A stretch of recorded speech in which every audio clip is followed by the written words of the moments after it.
Hey guys, the other day I was at the gym and there was this one gentleman. He was on this machine for probably about 20 minutes, and I was watching him, and all he just did was scroll through his phone. I think he did one set, hogging up the machine, and this individual came up and asked him how many sets he had left.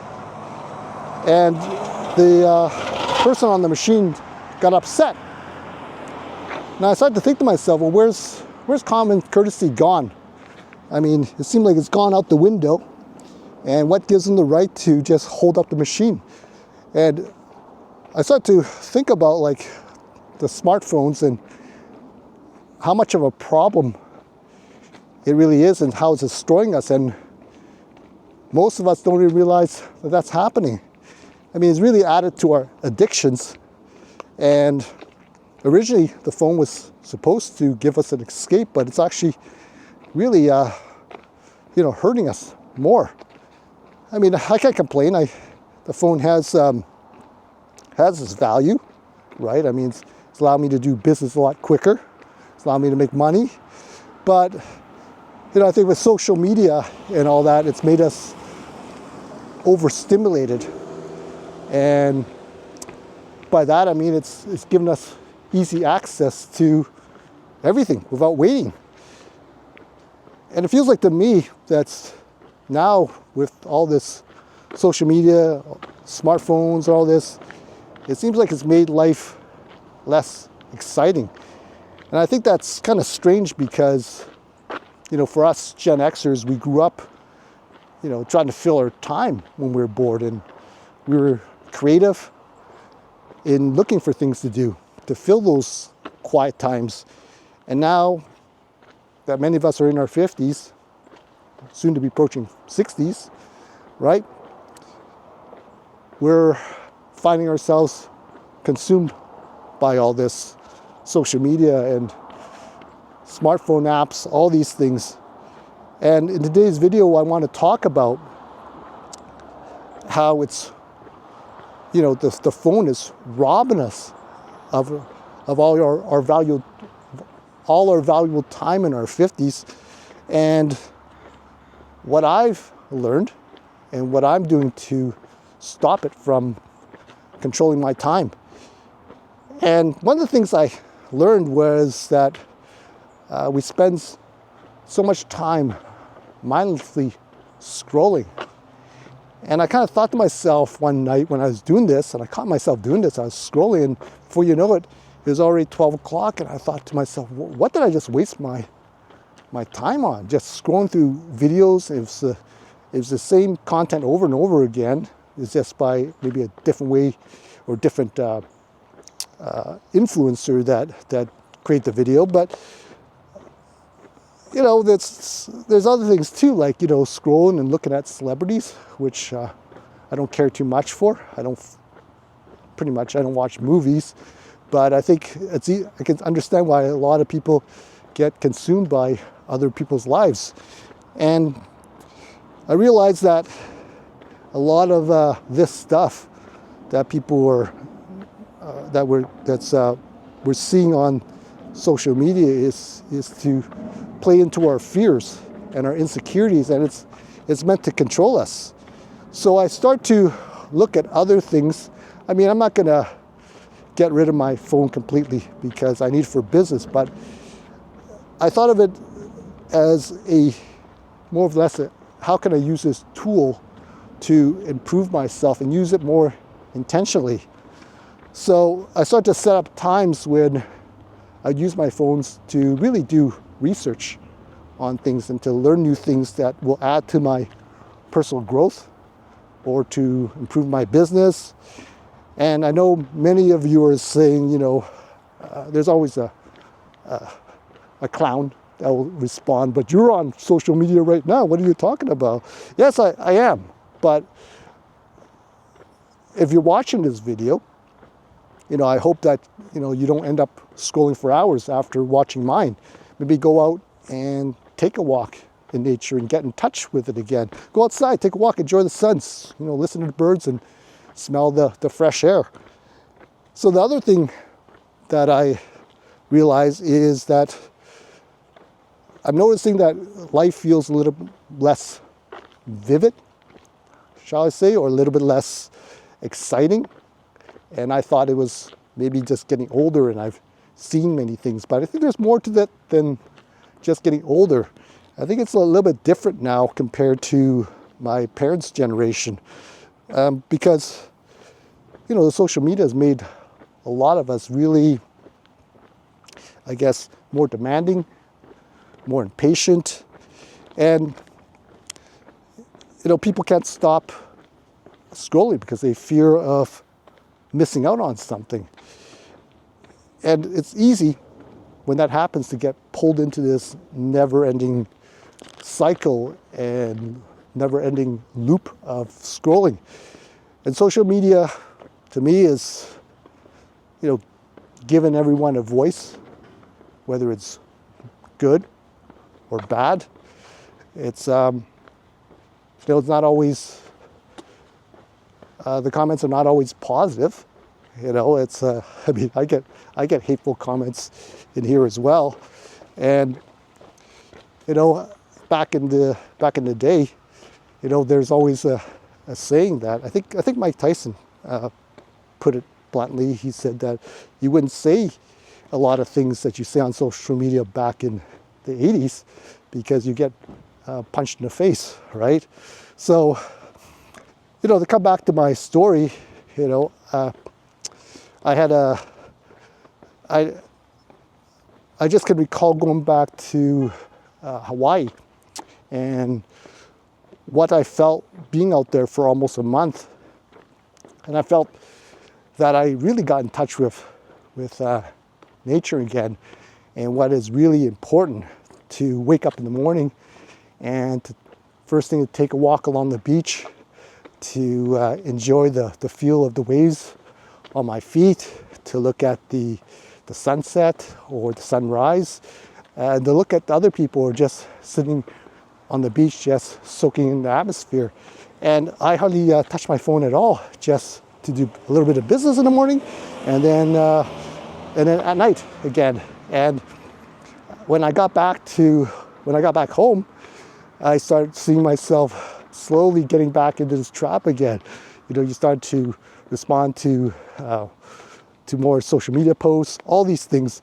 And I promised myself that, I'm not going to let this happen to me. It's tough. I'm not going to lie, but, I start to set my boundaries, and it's really, really helped a lot. I always wake up in the morning and make sure I go for a nice short walk just to feel alive and to feel at peace. And that really starts my days, instead of just hopping onto social media or onto electronic, and then all of a sudden you're feeling that stress again, right?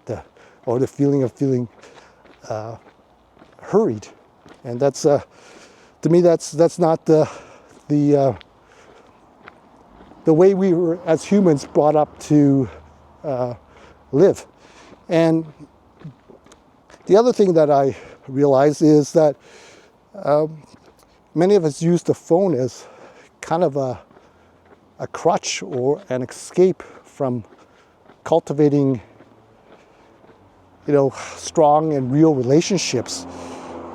And I'm seeing that when I talk to students of mine who say they're feeling lonely. They're in their 30s and they feel like they don't have anyone that they can really connect with. And I think we lost touch with the physical world. I thought was really cool. I started observing the boomers who were retired, who were having coffee at the mall. None of them had a smartphone. They were all sitting there having good old conversations like the ones that we used to have way back before social media and the smartphone came about. And I thought that was really, really cool. And I think we can learn something from these boomers. And I think a lot of people crap on them, right? And blame them for our problems. But I think that's one thing that I really gained from, people from my parents' generation. And the thing is, when I think back to those conversations that these boomers are having with coffee, I think back to the times when we were younger, before all this smartphone business. Think back to, okay, the time that we would get excited the night before when we were getting ready to go on that fishing trip with friends the next day, or getting excited to go on that camping trip and wondering, what activities we're going to do for the day, who we're going to meet when we go out of town, all those things. And I think I don't see that anymore, right? It just seems like it seems like it's a chore to try to get everybody out first of all, and then when we do go, no one really gets really excited about it. It just seems like it's just part of something we all did. So I started to make sure that I spent my time more productively, and I've always kept in shape, so I've always exercised 4 to 5 times a week, doing jiu-jitsu, lifting weights, but I made a point of adding other activities in there. So it could be, for example, calling up a friend and going and have lunch or dinner, making sure I do that weekly. But I'm also looking into other things that will get me out there and meet new people. Maybe I can meet someone that will become a great friend. And I think a lot of people are like saying, well, I want to, have more solitude. I don't want to meet new people. But, I think it's healthy to go out. I mean, I've always considered myself a lone wolf. But, when I do meet new people and someone very interesting, I have to admit, it is very exciting. And I think it's good to get back to those roots, right? To socialize, learn how to communicate. And, so those are the things I learned. I'm hoping that today's video, has changed your perspective on how you go, how the smartphone has really affected our lives. And we're 50 plus years old now. We want to maximize the time that we have left here. And I think it's sad when we're spend our days just scrolling away in front of a screen, and it's kind of wasting of the best years of our go-go years, right? So my question to you today is, what is one thing you want to bring back in your life instead of scrolling? Feel free to comment below. I love to hear from you, hear your comments. And if you like this video or like the channel, please feel free to like, share, or subscribe. This channel, it's kind of interesting. I want to, before I end, it's kind of interesting because I didn't know where it was going to go to. There's so many things I learned from all you guys since January, since I started this channel, and like which direction I was going to go. So basically, I kind of narrowed it down to 2 things. It's the channel is about inner freedom, getting rid of all the negativities and things internally, aging parents, things like that, and being free mentally, right, in our 50s, and having basically a free slate to do what we want, because with a cluttered mind, it's really hard to make change and improvements to create a happier life in your 50s. And the other part of it is without finances, we're stuck, stuck at the same job, and it doesn't give us the freedom to do what we want. And I don't talk about getting rich quick and stuff like that, but I talk about, how can we as Gen Xers leverage our experience to create, enough income to fulfill the things that we want to do in life, right? Whether it's $100, $300, to go out there and really enjoy life and live. All right, so that's all I'm going to say today, guys. Once again, feel free to check out my next videos, and I'll talk to you soon. Take care.